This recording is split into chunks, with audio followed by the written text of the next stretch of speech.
नमस्कार, मी लतिका। आज मी तुम्हाला कांदा लसूण मसाला टाकून झणझणीत अशी आमटी बनवून दाखवणार आहे। त्यासाठी बघा 3 प्रकारच्या डाळी घेतलेल्या आहेत। डाळी कोणत्या आहेत? तुरीची डाळ घेतलेली आहे, मसूरची डाळ घेतली आणि मुगाची डाळ घेतलेली आहे।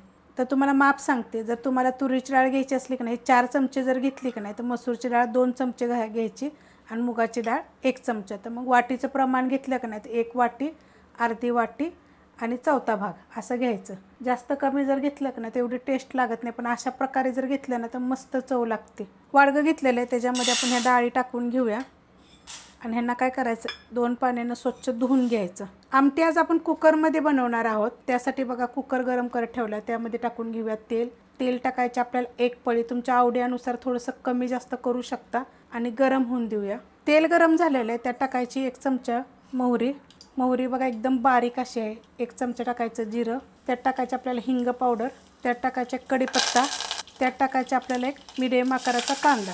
जर तुम्हाला कांदा आवडत नसेल तर नाही टाकला तरी चालेल। कांदा आपण पहिला हलकासा भाजून घेऊया। कांदा बघा हलकासा भाजलेला आहे, त्यात टाकणारे 7 पाकळ्या लसणाच्या अशा कुटून घेतलेल्या आहेत। आता कांदा आणि लसूण मी चांगला भाजून घेते। कांदा लसूण बघा चांगला भाजला गेलेला आहे, अशा पद्धतीत भाजून घ्यायचा। त्यात टाकायची आपल्याला थोडीशी हळद, मिक्स करून घेऊया आणि त्यात टाकायचे 1 मीडियम आकाराचं टोमॅटो आणि हे पण आपल्याला 1 मिनिटभर परतून घ्यायचे। मस्त असं बघा परतून घेतलेलं आहे। त्यात टाकायचा आपला कांदा लसूण मसाला 1 चमचा घेतलेला आहे, तुमच्या तिखटाप्रमाणे घ्या आणि तुमच्याकडे जर नसेल तर दुसरा कुठला टाकला तरी पण चालू शकते। खूप जणांनी अशी कमेंट केली होती की कांदा लसूण मसाला वापरून तुम्ही एक आमटी दाखवा, तर अशा पद्धतीत बनवायची। चवीप्रमाणे टाकायचं मीठ, त्यात टाकायची थोडीशी एकदम कोथिंबीर, मिक्स करून घेऊया। गॅस केलेला आहे बारीक, कधी पण मसाले टाकताना गॅस करायचा बारीक। डाळ 2 ते 3 पाण्याने बघा स्वच्छ धुवून घेतलेली आहे, फक्त भिजत वगैरे नव्हती घातलेली। आपण हे टाकून घेऊया, डाळ टाकून घेतलेली आहे। आता ह्याला काय करायचं, आपण मिक्स करून घेऊया व्यवस्थित। मिक्स करून घेतलेली आहे बघा डाळ टाकल्यानंतर। त्यात टाकायचे पाणी, हे हलकंसं कोमट पाणी आहे बरं का, साधं जरी पाणी टाकलं तरी चालेल, कारण मी 1 ग्लास आता पाणी टाकलेलं आहे। पहिला हलवून घेते मी आणि त्यात आपण अजून 1 ग्लास पाणी वतायचा। 1 वतला तरी चालेल किंवा अर्धा जरी वतला तरी चालेल। आता तुमच्या माणसं किती प्रमाणे असतील त्याप्रमाणे तुम्ही पाणी वतायचं। तर मी अर्धा ग्लास टाकलेला आहे बघा पाणी। आता आपण काय करू, गॅस बारीकच आहे, कुकरचं झाकण लावूया आणि ह्याच्या काय करणार आहे, बारीक गॅसवर जरी तुम्ही ह्या 4 शिट्ट्या जरी केल्या तरी चालेल किंवा मीडियम गॅसवर जरी 4 शिट्ट्या केल्या तरी चालेल। कुकरच्या बघा 4 शिट्ट्या झालेल्या आहेत ती, आणि कुकर मी खाली उतरून घेतलेला आहे। बारीक गॅसवर केला होता, तुम्ही मोठ्या गॅसवर जरी केला किंवा मीडियम गॅसवर जरी शिट्ट्या केल्या तरी चालू शकतं। बघा मस्त अशी डाळ शिजलेली आहे। आपल्याला एकदम अशी गाळ अशी करायची नाही बघा, मस्त अशी शिजते। आणि तुम्हाला गाळ जर करायचं असेल ना एकदम गाळ, तर मग तुम्ही 5 पण शिट्ट्या करू शकता।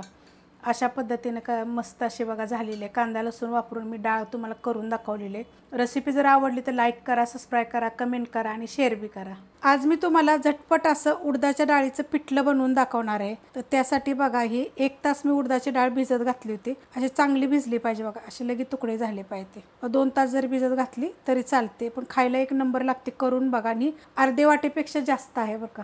चॉपर घेतलेला आहे आणि त्याच्यामध्ये ते डाळ आपण टाकून घेऊया।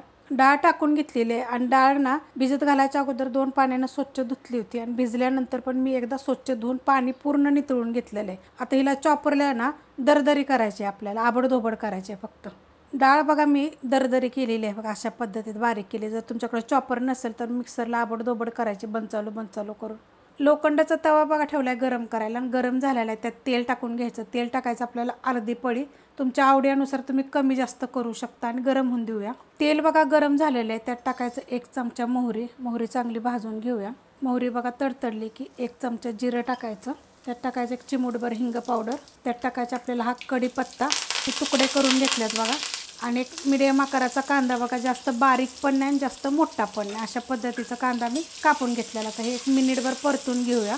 कांदा बघा हलकासा भाजलेला आहे, त्यात टाकायची आपल्याला थोडीशी हळद, मिक्स करून घेतली बघा। त्यात टाकायचे बघा 3 हिरव्या मिरच्या आणि 6 पाकळ्या लसणाच्या कुटून घेतलेल्या आहेत बघा, अशा मोठं कुटलेल्या। जर तुम्हाला हिरवी मिरची जर नको असेल तर मग लाल मिरची पावडर जरी टाकली तरी चालेल। आता 1 मिनिटभर आपण परतून घेऊया। कांदा पण बघा चांगला भाजला गेलेला आहे, त्याच्यामध्ये हिरवी मिरची लसूण जे आपण टाकला होता का नाही ती पण चांगलं भाजलं गेलेलं आहे। जर तुम्हाला लसूण नको असेल तर नाही टाकलं तरी पण चालू शकतं, पण अशा काय गोष्टी असतात ना वेगळ्या, त्याला लसणाची जेव्हा आपली चांगली फोडणी बसते ना अशी चव छान येते। आता ह्याच्यात टाकायची आपल्याला डाळ, जी आपण ही चॉपरला बघा बारीक केली होती, किती बारीक झाली बघा। आता ही टाकून घेते मी सगळी डाळ बघा टाकून घेतलेली आहे. गॅस केला होता मी बारीक. आता ह्याच्यावर काय करायचं, पहिले 1 मिनिटभर परतून घ्यायचे.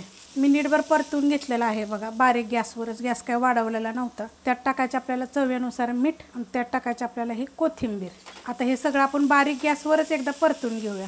मिक्स करून घेतलंय बघा. आता तुम्ही बघा अशाच पद्धतीनं पण बनवून खाऊ शकता. ह्याला काय करायचं माहिती आहे का, एक जागे करायचं आणि एक 2 ते 3 मिनिटासाठी बारीक गॅसवर झाकण ठेवायचं. 2-3 मिनिटांना काढायचं, थोडंसं असं हलवायचं आणि मग झालं. मस्तपैकी शिजलं जातं वाफेनं आणि चवीला एक नंबर लागतं. आता मी काय करणार आहे माहिती आहे का, त्यात टाकणार आहे 1 चमचा फक्त बेसन पीठ. आणि आता हे काय करणार आहे, गॅस करणार आहे मीडियम. आणि मीडियम गॅसवर आपल्याला हे मिक्स करून घ्यायचं आहे चांगलं. बेसन पीठ टाकल्यानंतर बघा मी मिक्स करून घेतलेलं आहे. गॅस केला होता मी मीडियम. आता परत गॅस करणार आहे बारीक. त्याच्या अगोदर काय करणार आहे, मी ठेवणार आहे ह्याच्यावर झाकण. आता हे 2 ते 3 मिनिटासाठी बारीक गॅसवर आपल्याला झाकून ठेवायचे. 5 मिनिटं जरी झालं तरी पण चालू शकते. फक्त तवा तुमचा बघायचा किंवा कढई पातळ आहे, जाड आहे की खाली लागू नये ते. 5 मिनिटं बघा झाकून ठेवलं होतं बारीक गॅसवर. आता मिक्स करून घेऊया. त्यात टाकूया थोडीशी कोथिंबीर. देठा सकाळ घेतली बघा, बारीक बारीक देठं दिसतील तुम्हाला लाल कलरची. मिक्स करून घ्यायची. आता ही अशी एकदम सुटसुटीत बघा, काहीच भाजीला नसेल किंवा आठवत नसेल काय तर थोडीशी डाळ जरी भिजत घातली का नाही अशी उडदाची डाळ, तर एक नंबर चवीला होतं. करून बघा कधी. ज्वारीची भाकरी, बाजरीची भाकरी, तुम्ही वरण भातावर तोंडी लावायला अशा पद्धतीचं बनवून बघायचं. उडदाच्या डाळीचं सुक्कं पिठलं एकदम सुटसुटीत एकदम बघा, ह्याच्यापेक्षा सुद्धा मोकळं होतं. आणि तुम्ही ही नाश्त्याला पण खाऊ शकता नुसतं असं करून. ह्याच्यावर मग थोडासा कांदा टाकायचा, थोडी शेव टाकायची. शेव जर नसली तर नुसता कांदा लिंबू पिळून एक नंबर लागतं. करून बघा. रेसिपी आवडली तर लाईक करा, सबस्क्राईब करा, कमेंट करा आणि शेअर बी करा.